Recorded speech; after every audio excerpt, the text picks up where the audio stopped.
Hi guys, welcome to another Facehammer show. It's me, Rustfaceville, and in this show, I'm talking about my 1,000-point dwarf Expeditionary Force doubles list, which is going to go to the Warhammer event at the end of August with my friend Dean. And we're doing double dwarfs. I'm going for a bit of a laugh. So I'm going to go through my list and what I'm taking. It is subject to change. We're going to have a couple little practice games with some friends of ours, and there might be some little tweaks, but in my mind, I already know what those tweaks might be, so I'll talk about those as well. I will probably go down to the table using Warhol just to show you like a rough idea of how it works in game and where things should be set up. It is designed to complement Dean's list, which has got a big block with a king in it and some Iron Drakes and I think another gyro or two. So essentially it's, we're going to give us a combat block to anchor a flank. But anyway, that'll be something I'll talk about. In terms of this show, I'm just going to go through the list, why I've chosen things, what you get being Expeditionary Force and why I've chosen to go down that route. And also going to just promote a couple of events. So there's a one-day Old World event in Swindon on the 20th of July that's being run by Robin at Atomic Cards. I'll show you the Facebook page in a sec. In fact, let's do that now. So there you go. So we got the Old World event that he's running. It's called Monsters of Magic. There is a couple quirky scenarios. It doesn't have to be painted. It's kind of beginners / bit of a laugh. So if you want to make it down, it's £20, 3 games. I'll be making an appearance because it's local. I'm probably going to take the dwarfs just for a laugh. Probably won't have it all painted, but we'll see how much I can get done. Quite looking forward to getting my old school dwarfs painted. So I've been collecting old metals. This is old hammer. I've got a table full of different metals, marauder models, flame cannons, you name it. So pretty much got some old school slayers on the way. So I'm looking forward to getting our hands on those. And soon it'll be ready to start painting once I finish filing all the metals, which is a lot more time consuming than I thought it would be, but hey ho. Anyway, so that's one event. And obviously, before we get into the main show, I must talk about the Facehammer GT. So I'm running Facehammer at Element Games. Its tickets are on sale now. You can buy them on the Element Games web store. If you want to know details, you can go to the Facehammer website, and it's this post, Facehammer GT 2025. This is the venue. This is obviously an old AUS event, but you can see the sort of the layout and what it's like. If you've not been there before, it's pretty friendly. There's good staff there. We've got a bar on site. There'll be pizza both days. There's a Premier Inn across the road. I don't know, I booked how it is. There's a couple of hotels local. They stay open late as long as people are there and you want to hang out or drink, play extra games, whatever. It's more than welcome to do so. In terms of the event pack, you can look at it here and you just click on this link. It's on Best Coast Pairings as well. You can click on this link. This is and how to buy a ticket. You can click on this link. So it's all on this page for you. But the event pack is a little bit bare bones at the moment because obviously we know the match play guide is coming, and I'm hoping to use that. And once that's out, I will read through that furiously and hopefully get that added to the pack. So and I don't know what format that's in or what's in there, but I hope I'll pick and choose a few things. Obviously I need to make sure that BCP is updated with any scoring system that's in there as well, so we'll go from there. In terms of trophies, we have these nice little, we've got these commissioned to be sculpted, so I'm going to have to get these made again, so that's the next thing, and there's some awards. So previously we've run painting competition Saturday evening, so I'm not going to do that this year, but there are going to be the awards for the actual competition itself. So you've got like the Warlord, which is first, second, third, best painted first, second, third, and the coolest army award and the best opponent award. And I've got a couple extra awards that I'm going to put in once I've seen the match play guide, if there's anything to do with secret missions and things like that. So I'll probably use those and then hopefully be able to do an award around secret missions and maybe something to do with victory points. And there's probably a faction award. Painting nominees normally get a little gift, so I'm going to talk to Pro Painted and see if I can get something cool made up special for the event, so only attendees will get that. You can see some nominations from the old AOS event a couple of years ago, but it essentially we normally get quite a high standard, so I'm hoping there'll be some nice armies there. I know a lot of the Sheffield guys are going. If you're watching this and you fancy going to your first event, We have got a couple of people coming that haven't played much before, and it's going to be their first event. We'll cater to that as well, so we'll look after you. Don't worry. Really, the idea is to get as many people into the old world as possible, and there's some old names hopefully coming back for the first time. Which, if I can convince Rob and Steve to come, it would be amazing. Still remember going out to Germany with them in 2010, I think, for Team England. So it'd be great to see him again. It's been many years. But yeah, it's all good. Anyway, I suppose I should get into the main show, and that's talking about my list.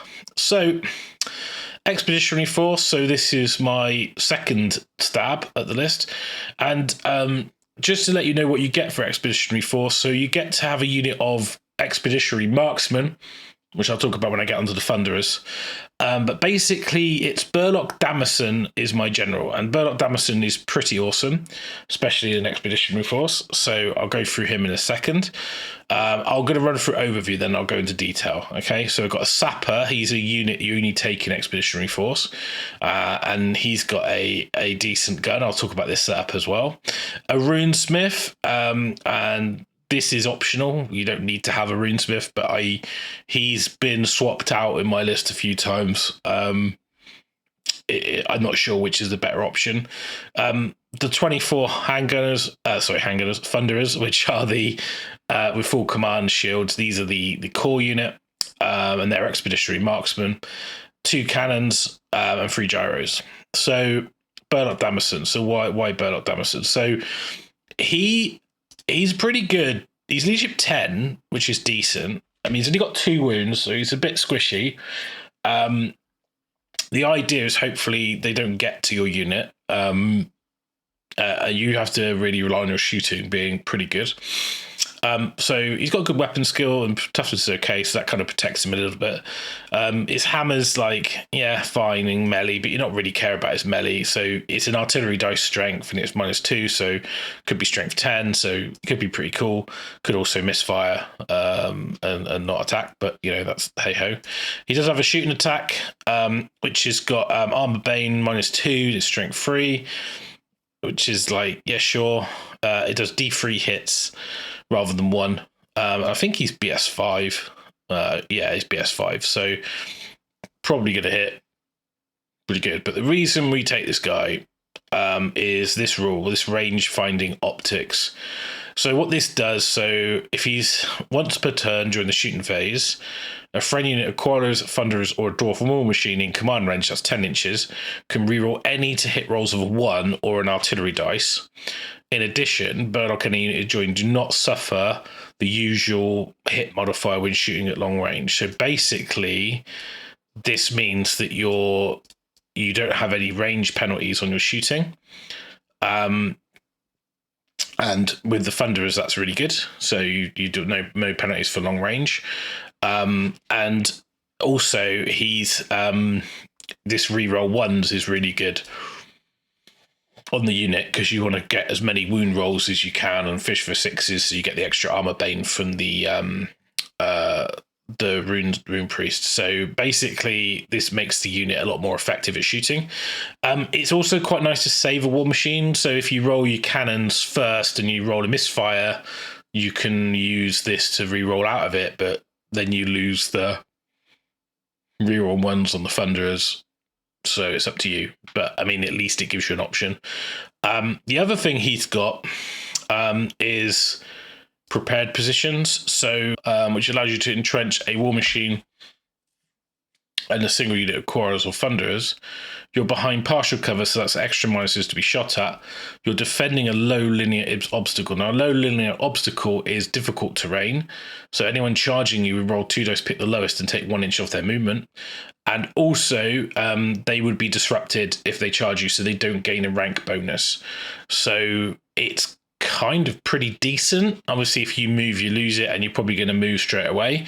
But there's a little thing we've got on our list which allows us to get around this, which is why the Sapper's in the list. So anyway, that's another ability he's got, but it does allow one of your cannons to be entrenched. And one of the good things about Expeditionary Force war machines is you can make them move and shoot, and all you do is take 1 off their toughness. So for me, that means the cannons can move and fire, which is really strong because you can do things like be set up behind a terrain so they can't be seen, like a hill behind a wood. And then when you want to shoot, you just move forward, stand into the wood or onto the hill, then you can shoot. And that allows you to protect them from other cannons. It also allows you to do things like move and change the angle of the cannonball, and maybe that gives you a flank shot rather than a front shot. So when people move, if they've positioned slightly incorrectly, or they're like, okay, I'm going to be here, and it might even allow you to move and see something behind something that you couldn't see before. Not that you need to see a target with a cannon per se, but I think that's pretty strong. Anyway, but that's about cannons really. So that's general. He's only 85 points. I think he's a bit of a bargain. For a leadership 10 and 1,000 points as well is good. And I got a sapper. So the sapper, he's pretty good. Now he's got this handgun, and this handgun is what I would call the rapid fire burst cannon. So basically this is not that unusual. He's BS5, right? And then this rune of rapid fire is multiple shots 2 and quick shot. So he gets 2 shots. Obviously you with multiple shots you're at -1, so it'd be on freeze to hit. Quick shot you can always stand and shoot, and you can move and fire, which is fine. And then the master rune of bursting flame is every successful hit is 2d3 hits. So what we're hoping for is for 2 hits to be 4d3 hits. So he adds quite a significant amount of firepower to your unit, and he sits in the Thunderers along with Burlok Dammison. Now, he obviously benefits from the range finding optic rule that Burlok Dammison has. So he doesn't take any penalties for range. So you can immediately see the synergy there. Now, the other thing that the sapper does, and he's got 2 really cool rules. So one is hostile terrain.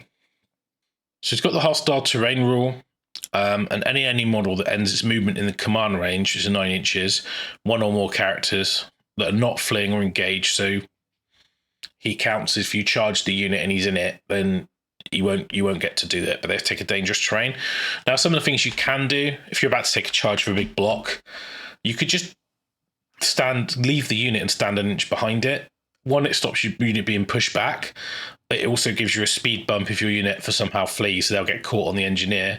And the other thing that will happen is that you will inflict the dangerous terrain test when they charge the handgunners. He can also just operate independently anyway around terrain. So, if you're taking a lot of damage or it's late game, he can just bail out the unit and be a pain in the ass.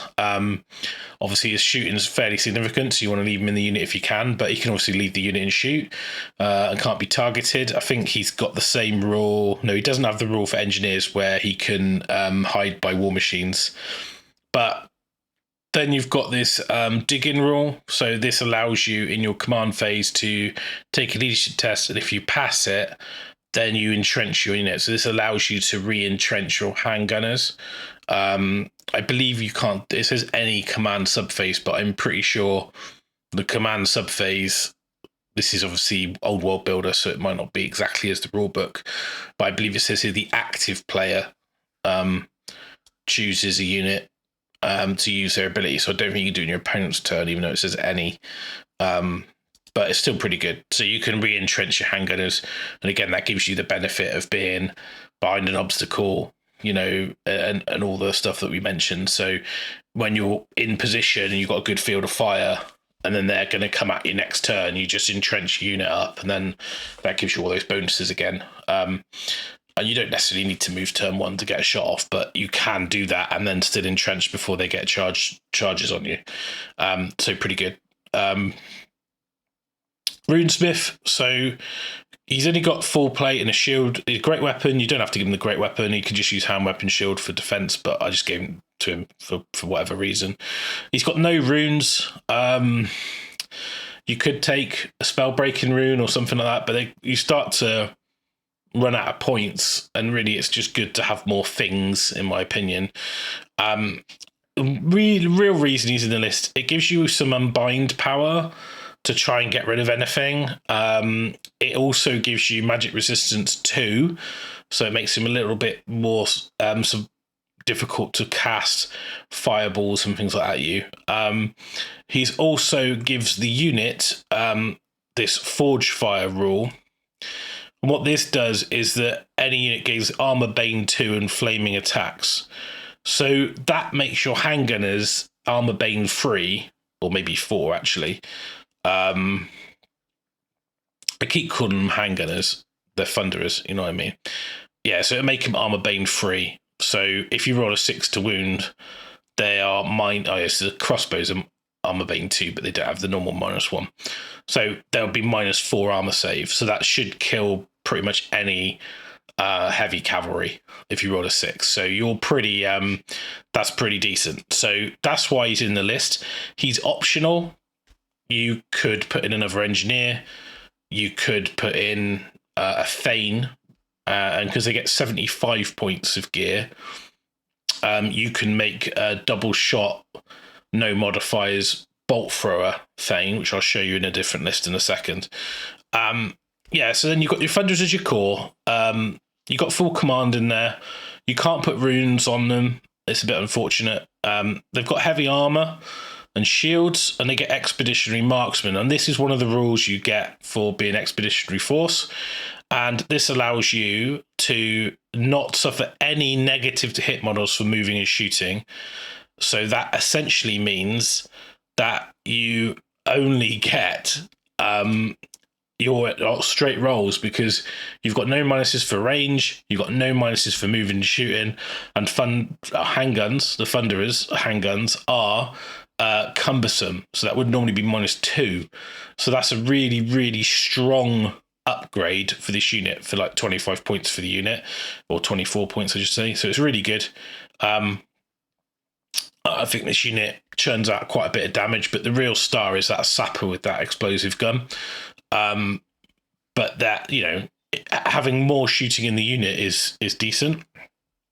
Unfortunately, the Thane with the gun, you have to drop a gyrocopter as well. So that's why I prefer the Runesmith, but there you go. 2 cannons. I've put some runes on them, and that's really to make them magical. I mentioned the move and shoot with Expeditionary Force. I put the rune of burning on because some things don't like flaming attacks. You know, it's useful to have it, but also sometimes it's a hindrance. Like if you've got the Shartok with the 3-up ward against flaming, then that's pretty annoying. But then that's why the other cannon doesn't have that. And it's got a rune of reloading, which I think is just if you misfire and get a malfunction, you still fire. So it just means you're never going to stop firing unless you die. For 5 points, I think that's pretty decent. There's an argument to try and squeeze it in on the other one as well. As long as you've got a second rune on there, you're not duplicating, because you've got to have the with the dwarf runes, you can't duplicate the same item.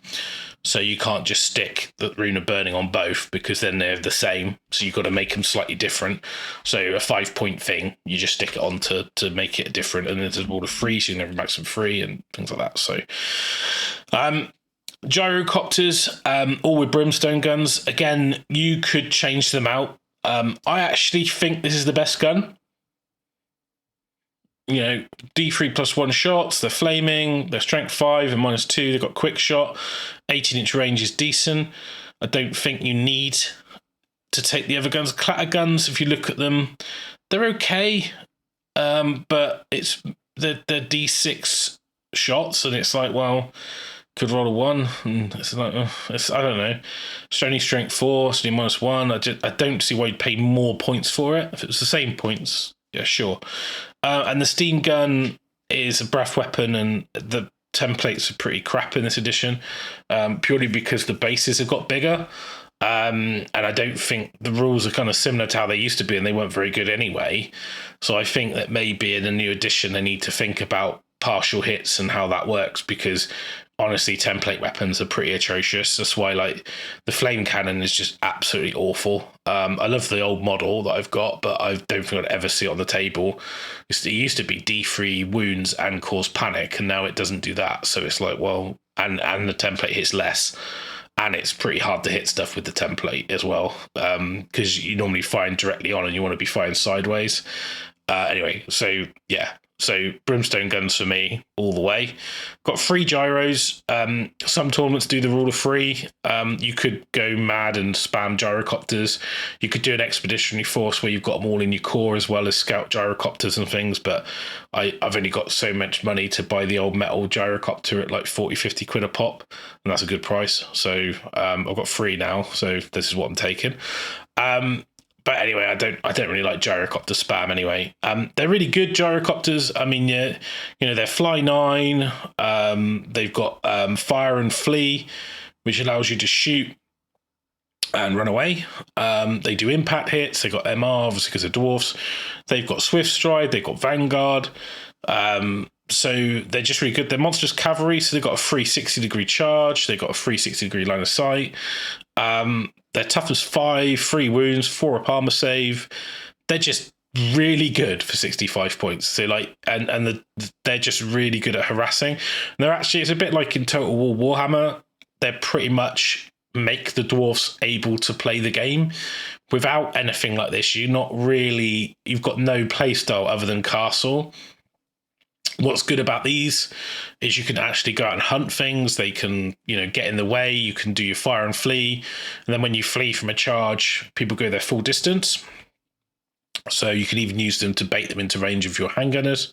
And in the game, if you flee with your, you know, you do your fire and flee, which is, you know, you shoot and then you flee, but you basically, when you roll the 2d6, you discard the lowest. But also you get swift stride anyway. So it means that it allows you to kind of be quite far away, shoot them. They might try a cheeky charge. They do, you get to stand and shoot without standing shooting. And then obviously when you rally, you can still move, you can still shoot. So you're not really losing anything. And obviously they'll go their full charge distance. So that means that they'll go quite a far distance and probably into range of all your handguns and other things. So in a normal dwarf army, this is one where you can get people with your dwarf units actually being able to get a charge off, which is quite rare. I do think that this makes the army competitive, not to a point where it's top tier, but it allows you at least, having gyrocopters allows you at least to play a game. Because they should be able to hunt more points than they give up. They're pretty resilient, and they can take quite a lot of punishment before you need to worry about, you know, like, oh, okay, there's a fireball, but only wounds you on 5s. You've got magic resistance. It's like you've got 3 wounds, you've got 4 up armor save. So, you know, it's pretty unlikely you're going to die to a fireball. And, you know, they're good at hunting wizards as well, having the impact hits, and even the combat profile's not terrible.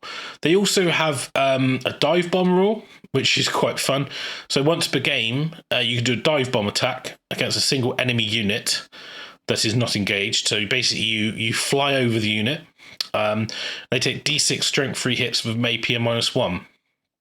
If you roll 1, when determining the number of hits, then you lose a wound instead. So basically there's a 1 in 6 chance you take a wound, but it's pretty good at killing things like cavalry, you know, dogs, even lone wizards. And you also can shoot as well, so you can move over, drop the bombs, and then shoot them. So once you're in position, you know, if you did this 3 times with 3 different gyros, and that's 3d6 strength 3 hits with -1, that could really shred a unit.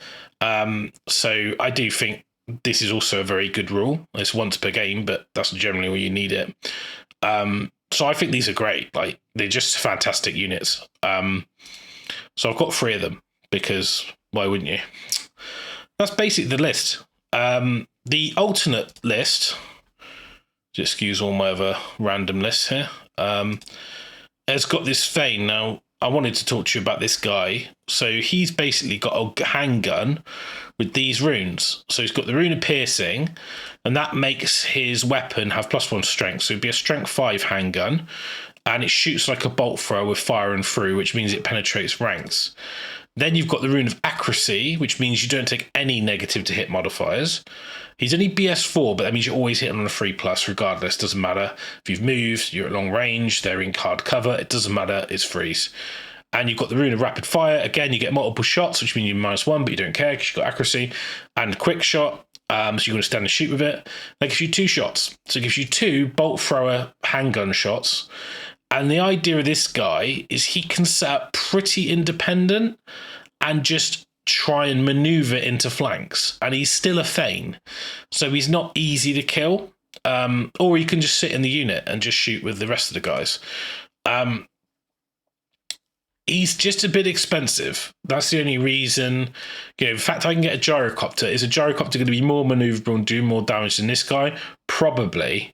Plus I get a runesmith. So it's like, actually, you know, it's not quite the same, but it's almost the same. You know, 75, 65. Yeah, it's about the same. Yeah, so he's about the same points. So that's why I dropped him out. But I do think he's a good option. If you're playing a higher points game and you've got another hero slot, by all means, try out the Thane. I think he's decent. And again, with a shield and a hand weapon, he's still going to end up with a 3-up save in combat. Nothing to be sniffed at. He's got weapon skill 6, so you know he's pretty good. So he's all right. That's the other option.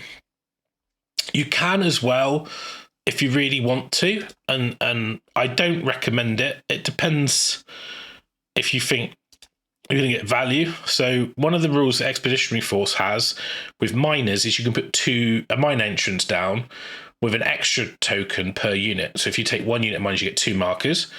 And then rather than coming on from the edges, you can come on from the markers or within 6 or something like that, or 9 away from the enemy, something stupid like that. So it allows you to put them in sort of central in the board and threaten things on both when they're near you or also in their deployment zone. Problem is, a unit of miners is like 60 points in their pants, I think. Yeah, so, and if you want to give them anything, it's kind of expensive. So, like, you know, blasting charges, not really sure about those. And that again is like, you know, that's 2 points a model.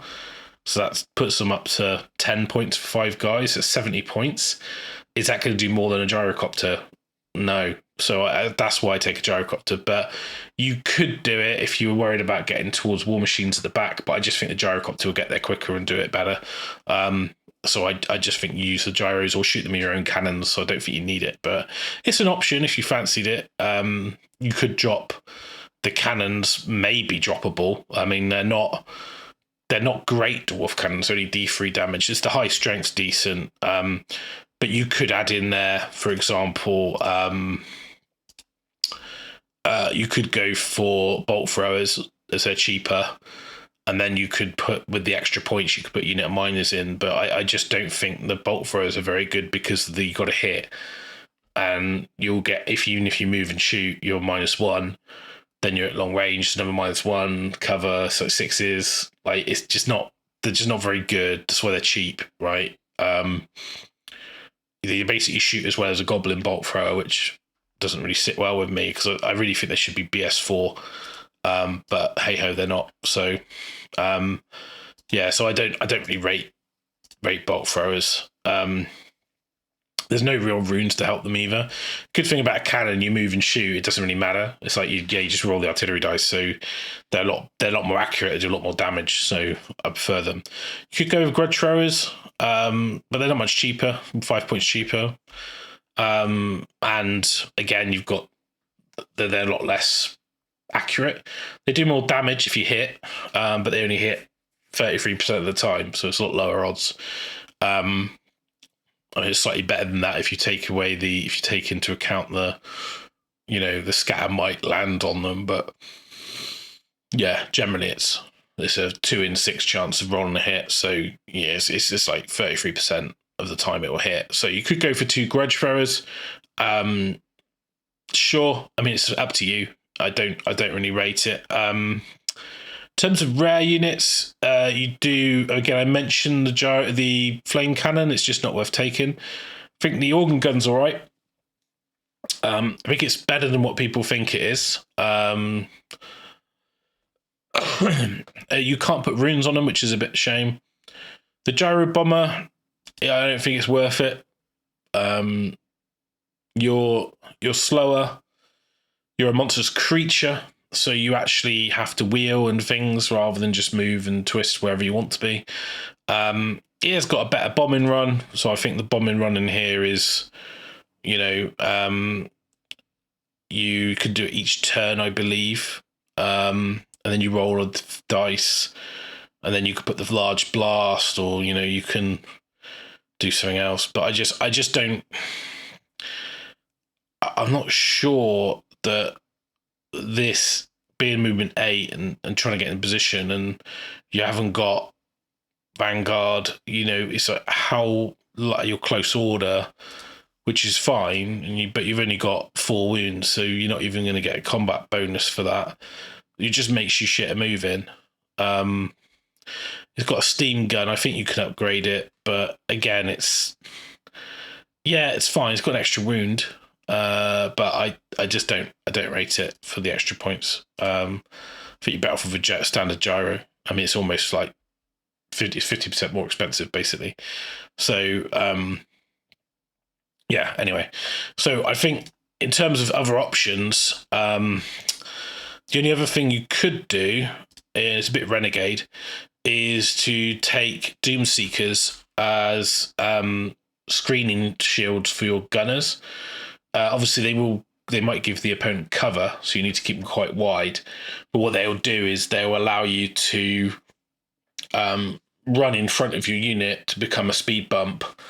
And if they kill the Doomseeker, you get points. So it gives you a deterrent. I just think you're better off with another cannon. But, you know, it's much for muchness. There are some little bits of play in there if you want to run those. Because the thing about mercenaries is they might not turn up. So, but I think you could change the list up to how you want to play. We've obviously got 50 points here free, but I don't really want to make this unit any smaller. But you could drop some handgunners, God forbid, because obviously the second rank doesn't really get to shoot anyway. So unless you're fighting against a large target, so you could basically drop this down to 20. You could still go like 12 wide. You're not really losing anything. And then you're getting an extra 40 odd points if you dropped the shield off or the great weapon off him. That's 50 points. What can you get for 50 points? You can get a Doomseeker. Is one Doomseeker going to do anything exciting? Probably not. But you might then decide, maybe I've got enough if I jiggle some stuff to upgrade, in bunny quotes, the gyrocopter to a gyro bomber, or maybe that 50 points with the runesmith points is close enough to get the feigning. But again, I don't think that's worth the swap. 50 points is an engineer, I believe, but they have literally nothing. So not even a handgun. I think you have to pay for it. Yeah, handgun is 8 points. So you're going to have to find some points. So anyway. So there is options. I mean, I've just gone for 24. I think it looks nice. It's much of a muchness. Obviously, normally you just spend your core tax as whatever your core points are. I just like to have a bigger unit. I mean, at least I can reform then into a solid block. And you know, with the two to 3 characters in it, it's like 5x5. So it's going to have rank bonus. It's got a banner. You stand and shoot. They count to the combat res. So as long as your engineer gets to shoot, you're fine. You've got a champion in there to challenge out if you need it. It's kind of like you can go into a block. Now, I'm going to go to the table now on Warhol and show you the kind of a rough setup and talk about that, a little bit of gameplay. So let's go to the table. So here we are at the table. So we've got this is the army in setup. So I'll just show you I did a random map here. I mean, this will give you an idea. So here's the big block, and really the only decision you've got to make is where are you putting it. It might be tempted to go on this hill for this map, for example, but you really then got this big piece of impassable that really blocks off your firing lanes. If you're here, this is pretty open, and it gives you the options to basically wheel out like this and shoot, cover this, or even just to back up or reform around the spot like this to give you some more shooting. So yeah, I mean, it's they're both, obviously all three engineers are in here. They'd be entrenched. So I've got a cannon here, and the reason I've put a cannon here is they can move and shoot. So this gives me quite a nice line, a nice kind of like field of fire here. Obviously this can see all of this, so it's got line of sight pretty much. If you say that blocks like this, that's a pretty that's pretty extensive. Don't know why I squiggled all over the map, but yeah, so it's in this wood on the corner. Now the reason it's there is if you end up backing this unit up, you know, for whatever reason, so you're backing up 3 inches, you know, this could move 3 inches. You suddenly got flank shots, anything that's coming in here. You can also step out the wood and then you can't be seen. If they're kind of threatening you here, you could move here, you can't be seen, move back in the wood, then you could shoot. The idea is you just being a dick. The wood's difficult as well, so it slows them down. It gives you cover. They want to shoot at you. You know, you could even deploy outside of it if they've got cannons. You could do the same here and go, well, actually, you can't see my cannons. My go, move up, shoot your cannons. So that's why I like Expeditionary Force. That's why the reason I would always take that. And again, with the cannon on the hill, you've got the same deal. You know, if you're on this corner, you can step off this way. You can step off this way. So you can play this like 3-inch game, you know, just here and here, just to try and keep this unit dicking about if it's threatened. You know, so if something's here, they're coming around here, they've got a charge on you, move free here, they can't see you, can't charge you. You know, so it's up to you whether you waste a turn doing that, because then they'll just move and then they'll charge you anyway. But then it gives you extra time. It might give you time to get your gyros in play. But yeah, so I would do this with the cannons. Probably no reason to have them on the terrain at the start of the game. So you just put them behind like that. Your gyrocopters, just spread them across the board. And you just want to pick a side. So really in this side of the table, I've got this or here. This is definitely the better spot. If the table was reversed and I was over here, then this would be pretty perfect, depending if this is impassable or dangerous, difficult. If it's difficult, then I would just set up in it, so I don't really give a shit. Like whether or not I'm in it or not, it doesn't really matter for me. So you could do that. The other thing is to pick a side. Obviously, this blocks line of sight, so you'd want to be. This side's actually not great. I wouldn't want to be here because that allows them to swing around. So I would definitely be on this side, and I'd probably set up here with the mean to move out of the terrain. Obviously not move the terrain, but to move out of the terrain on turn 1. So to get me out the way. Then you can reform around like this. And if you want to be super defensive, but they could just stay out of range, you know, you could do that, but that's a bit boring. So yeah, that's similar thing. And obviously your gyros get Vanguard. So before the game, you might want to just Vanguard this up to the 9-inch move, you know, 9-inch move and a 9-inch move. And what you really want to do is make sure they're in a position to block anyone who wants to go, right, I'll feed you a gyro. You know, you can either hold the charge, lose the gyro, and then you should have a unleash of fire. The only danger of that is if they somehow don't break you, or you just go back in good order, then they follow up, you can't shoot. So you're pretty much always going to fire and flee. But if you're like here and you fire and flee, you should bounce through your own unit, and they'll go their full distance. So really, it's whether or not you're that worried about being charged, because you've got quite a lot of firepower here. You know, with 3 gyrocopters, and you could, for example, put this one close, knowing you don't really need to go out. Oh, I don't want to do that. You don't want to go out here. Oh, it's got notes, water. I don't know what that means. Anyway, so you could, for example, take this guy if you set him up here, then 9 would clear the terrain, maybe. Yeah. So that's kind of your stuck there. And if you flee high enough, you can go straight over the terrain. Oh, I keep doing that. So that would be a good move as well.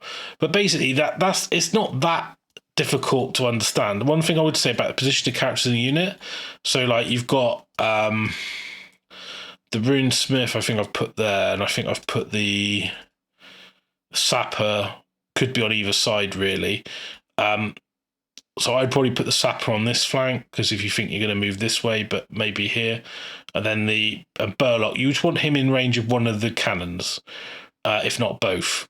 It's probably difficult to be in range of both. And because I'm playing with Dean, in doubles, he would have his block probably on this side. So, like my Thunderers could even be in the wood, to be honest, but they would be like here. His block would be on this flank. So they can basically hold this position, and, and his Iron Drakes could be like here with a gyro, so that holds this flank, or he could even put his Iron Drakes here with a gyro, so we're double stacking to stop someone rushing this way. But really, if they do, that's the priority, is to kill whatever's coming down the side and slow up what's in the middle. So, and he's obviously got gyros as well, so I would want my gyros kind of probably working together, to be honest. Like, I don't see why I want them too far away from each other, because if they're quite close, then you've got that bombing run as well, where you can do that, and then they can all shoot, and then if they all three of them charge, that's 3d3 impact hits at strength 4. It's not, well, maybe strength 5 actually. No, strength 4. So that's not too bad. And then you've obviously got the guns as well, then the bombing run if you want to do that. So it's quite a lot of damage. And your handgunners should be able to hold a charge. I mean, the stand and shoot counts towards combat res, and as long as you beat them, they will get pushed back. Just don't follow up. Then it's your go, and they'll be stood right in front of you, and then it's just fill your boots, and if your cannon's on this hill, then you can move it, and you go move up here. Oh, this is really annoying with the terrain. I don't know why suddenly I can move the terrain around. I think there's a way you can lock it, but anyway. Then you go, right, I'll just shoot you down the flank then. And the same with this one, be here. And then you move it again, you get the idea.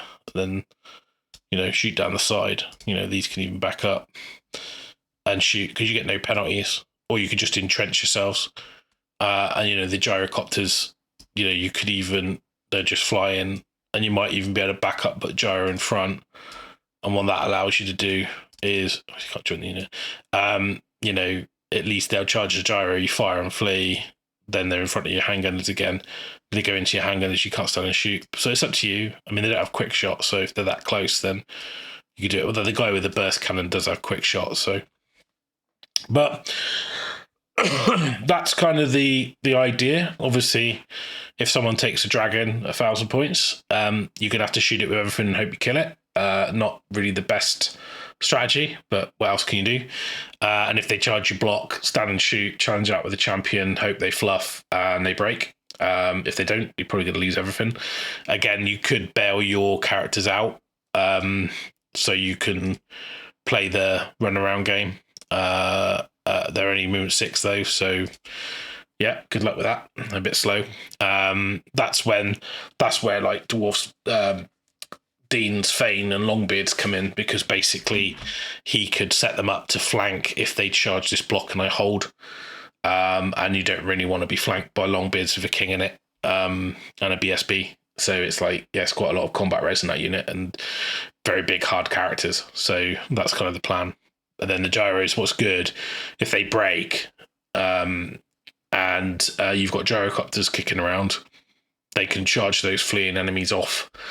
That's why gyros are so key, really, because there's anything in your army that's fast. Like movement 9 with 6 is 15 plus swift stride, so it's like 21. They could catch stuff. Obviously, it leaves you only an 18-inch threat, but again, it's still decent, 18 inches. So if you're only playing in this bit of the board, you don't really need much more than that. And they're there to support, really. And if they want to spend energy trying to kill the gyros, that's fine, because you're getting shots off with your other stuff. So that's the Expeditionary Force list for 1,000 points.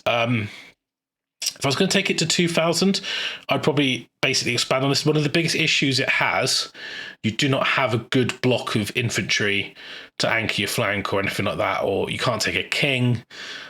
You can't take a Rune Lord, I don't think. So basically, you're really restricted in just more of the same.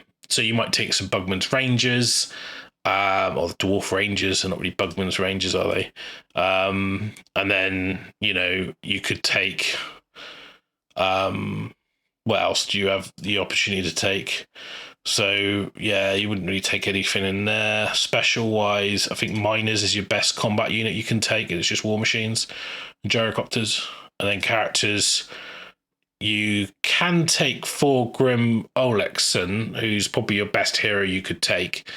But again, like, everything's pretty meh. So I don't know if the army scales well to... You could take Slayers, but again, it's not brilliant.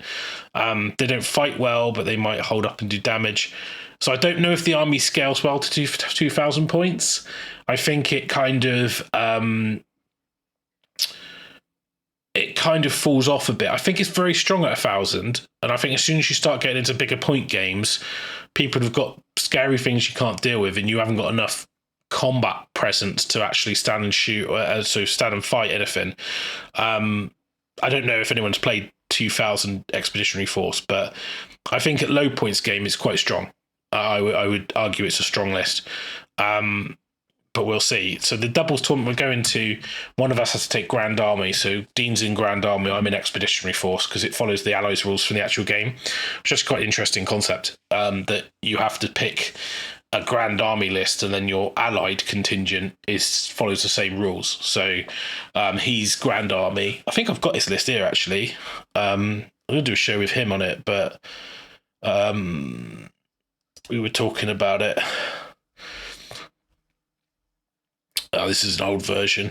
So it's got no bolt throw. It's got a unit of Iron Drakes. I think some of the runes have been swapped around, but basically it's a king, shield bearers, toughness 10, great weapon, +1 weapon skill. Then a unit of Longbeards with the rune of hesitation with drilled, and then double gyro, double Iron Drake.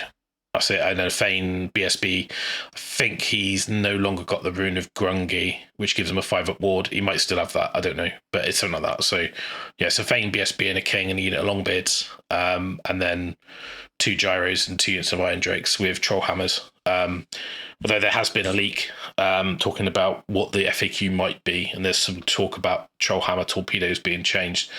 If so, then you might just drop those and go with just normal Iron Drakes, because the normal guns are still good. But yeah, hey ho, there you go. So that's the list. Hope you found the show interesting and informative. I'll give you some ideas for list building. I have got a couple of dwarf lists that I've been working on. You see I've got like a Slayers list, I've got a Royal Clan list, I've got another list I'm trying to work on, I've got another Mountain Holds list here. So I've been doing a bit of list tinkering. I've still not really found a list that really sits with me. I think Royal Clan's really interesting, but again, you get the problem where you just do not have enough stuff that forces them to fight you, and you don't have gyros, so it's like a big shift. You get some really cool stuff, like Royal Clan Warrior is actually really good. I don't think it outweighs. I think the Slayer army in Royal Clan is good because you can take Doom Seekers as special, I think, or rare. Anyway, non-mercenary. And then you can take the Hammerers with the special character, so the Ungrim Iron Fist, I think it is, and then they're unbreakable. I haven't quite settled on that.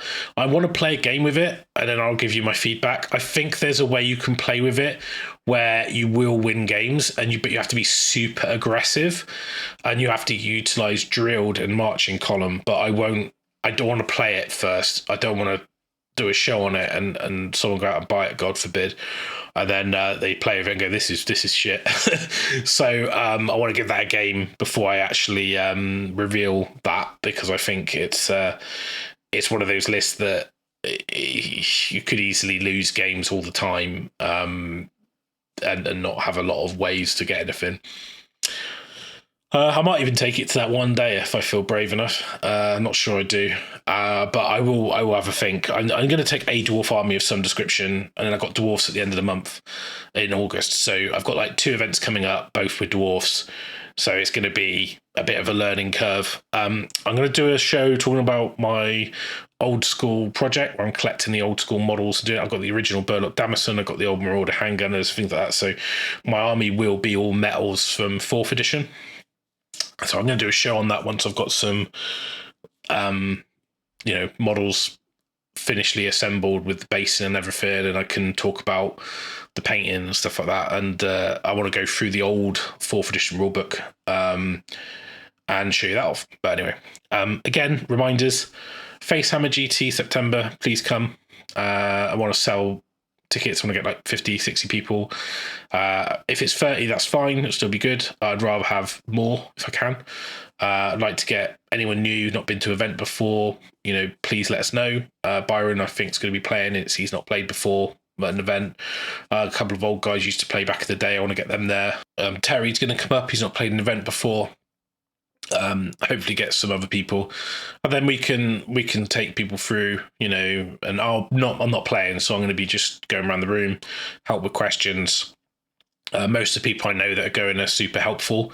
There's a lot of the Dragon Slayer guys going, which is I'm really excited about. So thanks very much for the support, all those guys that are in that chat group with me. Please share it in your groups, locals, anyone who's got an old world community group, even if it's just you and 3 mates, just share it. Anyone, more the merrier. Hopefully you can sell out. If you want to come to that one day, again, I'll put the links to both events on Facebook in the description. And then you can reach out to Robin or you can reach out to me. Unfortunately, I did plug an event in Portsmouth in August, and they didn't have a lot of uptake on tickets for Old World, and the organisers decided to cancel the Old World segment. So it's just going to be AOS Spearhead and Middle-earth strategy game. So a bit unfortunate, but is what it is. So I'm not going to that event now. That does mean that I think Dean can make Facehammer. So Carl will be there, Dean will be there. Obviously there's a group from the Sheffield area. Hopefully some of the Newcastle guys can come down. I think the Scottish guys have got something on that weekend, so they can't make it. I wanted Pash to come. But anyway, anyone who can make it, that'd be awesome. Please share it in your Discords and all the rest of it. And thank you very much for watching this show. I'm going to be doing a few more shows. I've got the Beastman book, hopefully it's been dispatched now, so hopefully it'll turn up and I can do my review of that, because I didn't want to do it before I had the Arcane Journal in my hand and spend a bit of time with it. So that'll be coming soon. I'm going to go back and do the back dates on ones that I didn't do when I was going through some real life stuff. And I'm going to do some big faction reviews, and I'm pretty sure when the match play guide hits, I'll obviously do a full view on that, and Cafe can't be far away. And that rhymes. So I will obviously do a lot of deep diving on them, as they're a brand new faction. So I'm really excited for Old World at the moment. Obviously, Horus Heresy has been announced as well, and I've been dabbling. So I may do some videos on that as well, just because almost like the specialist games, studio games like Horus Heresy and Old World kind of piqued my interest more than the main studio games, purely because I don't have the time and capacity to keep up with the AOS 40k. I don't think the competitive play of it is that good. For me, my childhood was the older style games, and they kind of fit that style. So I may do some Horus Heresy content. I've got a Dark Mechanicum Force and Alpha Legion. I know I'm in a group with a lot of people very excited about Heresy, so I'll probably do a few videos on Heresy as well. Just because there's a lot of news coming out, it's kind of exciting. But I'm not an expert by any way, shape or means of Heresy, so I'll be talking from a very novice point of view, but maybe that's useful for other people also going to get into Heresy with the new edition. Let me know if you think that's something you might enjoy watching. if you're interested in Horus Heresy as well as Old World. I'd like to know your thoughts. If there's any faction or list you particularly like me to focus on, like around a special character, around a type of unit, around an army of infamy, pop it in the comments below. I do read them. If I see someone suggest something, I'll go away and think about it. If I think I can do a show on it, I'll do a show on it. And, you know, I'll give you a shout out, so let me know. And again, yeah, thanks for watching. Hope you enjoyed it. I'll catch you all in the next one. Take care. Have a good weekend, guys. Cheers.